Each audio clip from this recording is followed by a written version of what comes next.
One common theme I've seen in a significant number of reviews or reactions to Girls Und Panzer on this site and elsewhere is that, while, at least if I remember correctly, just about all those people enjoyed the show, as they should, there seems to be a need for many to find something to criticize, as though that justifies them enjoying it. In particular, you'll often hear things like, it's fun but dumb, with a poor story, or the characters are bland and shallow, as critiques that are given. All due respect to those people, but they're wrong, though it might not be for the reason you think. Today I'll be tackling that myth about the show, possibly the biggest myth or misconception about Girls Und Panzer. Well, I guess apart from people thinking that all the members of the different schools are actually meant to be from the countries those schools were themed after, as opposed to just Japanese girls LARPing. This week's video is brought to you by upcoming original manga Amaranth Angels, cute anime girls, starfighters, and exciting space battles. Written by a Girls Und Panzer fan, for other Girls Und Panzer fans, and fans of military moe in general. So I look forward to my contribution to the military moe genre later this year. Now, on to the video. I don't expect there to be much in the way of spoilers, if anything, in this video, but here's my usual warning just in case. As is likely the case with many of you, I occasionally search here on YouTube, as well as elsewhere, to see if there are any new interesting Girls Und Panzer related videos. Well, there typically aren't too many. That's part of what spurred me to start making my own stuff in the first place.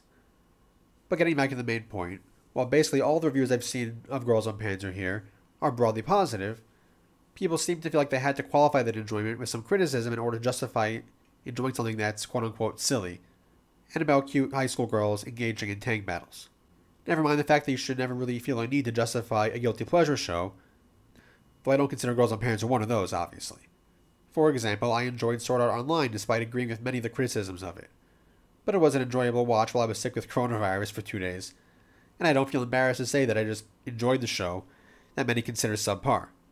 But today I want to focus on the main things I saw used as qualifications for reviews that otherwise praise Girls Und Panzer, and explain why they're simply incorrect.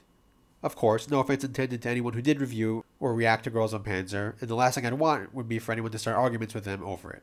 Though I'm still not going to mention anyone specifically anyway. After all, everyone is perfectly entitled to their opinions on any show, movie, book, etc., and at least in the vast majority of situations, there's nothing wrong with them not holding the same ones as me. It's okay for them to be wrong, after all. But that said, given how often I've seen people say similar things, it deserves to be addressed, as do a couple other criticisms I've seen. So today we'll just be busting the myth that Girls Und Panzer has a weak story and or characters. There are actually two components to this, one addressing the claims directly, and then the likely reason that so many people seem to use this as a go-to critique. Now, of course, no one's going to say that Girls Und Panzer has the best plot of all time, obviously. It's not some grand epic adventure, and it's not full of complex twists and turns. But that's just it. It's not trying to be that kind of complex story. And it's not meant to be that kind of story.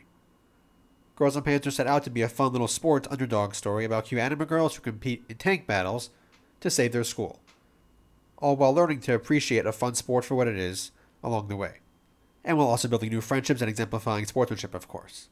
The show also manages at the same time to be possibly the best representation of many historical tanks in any visual media. See, just because a story is simple with what might be considered low stakes doesn't mean it's any lesser than a quote-unquote deep, complex story. What ultimately matters most is the execution, how well the story accomplishes what it set out to do. This is something Girls Und Panzer does perfectly. It knew what it was, what it wanted to be, and what it wanted to do, and hit that target dead center. Obviously, from our external point of view, the stakes of, we need to win the tournament to save the school, are lower than those in a story where there is actual physical danger involved. But for these characters, the stakes couldn't be higher. It matters a lot to them, and the story does what it needs to make us care about that.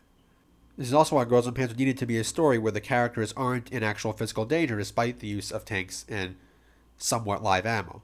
Trying to make the tank combat quote-unquote realistic beyond a certain point, especially in a danger sense, will completely change the tone of the show and make it something very different. It's a similar thing in regard to the cast of Girls Und Panzer. I've seen some people say that the characters are rather bland, shallow, or one-note. But again, simple doesn't mean bad. They all have roles to play and certain characteristics to portray for one reason or another. Especially with a cast this big, you need characters with easily distinguishable personalities and traits, but not so complicated that it's hard to keep track of, especially as many of these characters we're meant to remember don't have that much screen time. Also, as we've seen through the various character analyses I've done thus far, there's more to all of these characters than there might seem on the surface. Not to say that these various reviewers and other viewers of the show aren't able to pick up on it. It's not always so noticeable if you're not paying close enough attention. But subtle bits of development in shows like this do go over the heads of many, especially with the explosive action to draw most of the attention. Girls und Panzer excels in particular by being a production with such attention to detail that you can always pick up new little things on each rewatch. These include the little hints about what was going on with the student council, the subtext of Miho's journey throughout Season 1, seeing that there was much more to Maho and Erika, to name two examples of characters, than we were led to believe at first, and the very real, heartfelt themes of sportsmanship and friendship throughout the show. But I think that for one reason or another, a lot of people these days have been led to believe that a simple story means it's less than something more superficially complex and full of twists and moving parts. This is simply not the case.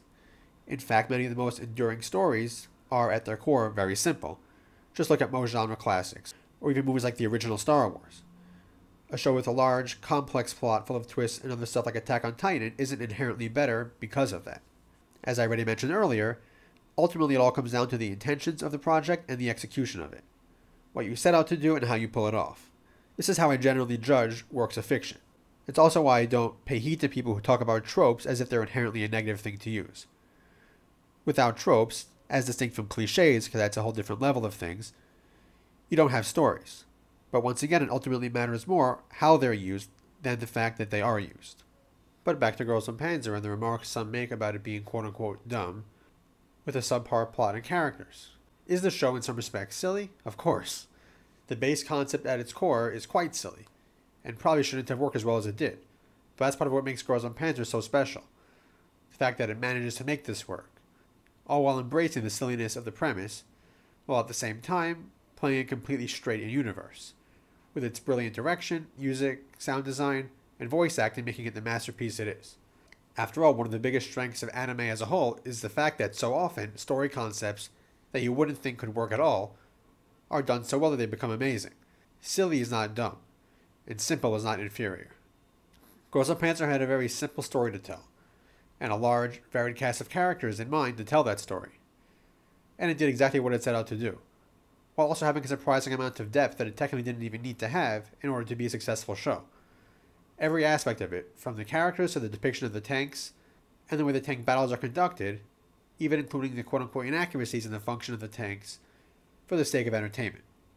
It really is a masterclass in storytelling and characterization, which is a big part of why it so enraptured and inspired me as a storyteller myself. And it really bears repeating again, that it has to be hammered home the point that a simple plot and simple characters doesn't mean bad plot or bland characters, or that something is dumb and carried only by action or by cute characters being cute. Not every genre of show is for everybody, and that's fine. But that doesn't make one genre inherently worse than another one. And it's also why a show's quality should be judged primarily based on the criteria I listed earlier, what it wanted to do and how well it accomplished those goals. So the next time you see somebody flippantly making the same comments about our favorite anime, or other shows with simple stories or characters that you might also think are executed perfectly, make this point known, in a respectful manner, of course. The point of this isn't really to start arguments, or to defend my favorite show against ill-informed reviewers, but to simply explain why we disagree, to get people out of this mindset that complex is always better, or that something that has a silly premise can't be a quality story. I know I was more invested in the events of Girls und Panzer than I have been with many stories with quote-unquote higher stakes, and these characters connect with me and feel more alive to me than many quote-unquote complex or quote-unquote deep characters in other shows, books, or movies that attempt to pull them off. Plus, as I talked about a bit in my video on Girls und Panzer's realism, this show really isn't as unrealistic as many claim, and it knows how to find the right balance between that and being what it wants to be. I hope this video didn't come off too rambly. This is something that's been on my mind for a bit now, not just related to Girls und Panzer, but regarding storytelling in general. And it's one of those things that's a little harder to translate from my head to a video. But I think I got the gist of it across, and I hope you found this video interesting. If you enjoyed this video and like to support me and what I do here, my books and light novels are all available on Amazon. And you can get early access to videos, sneak peeks and updates on my upcoming manga and other projects by subscribing over on Patreon. And as always, if you have any thoughts on this video or there's anything Girls und Panzer related you'd like me to talk about, make sure to share them down below in the comment section. I'd love to hear them, and while I might not get to respond to every comment, at least not in a timely manner, I can guarantee that I read each of them. And don't forget to like the video, subscribe, and hit the bell so you don't miss any future uploads. That's all for now, so until next time.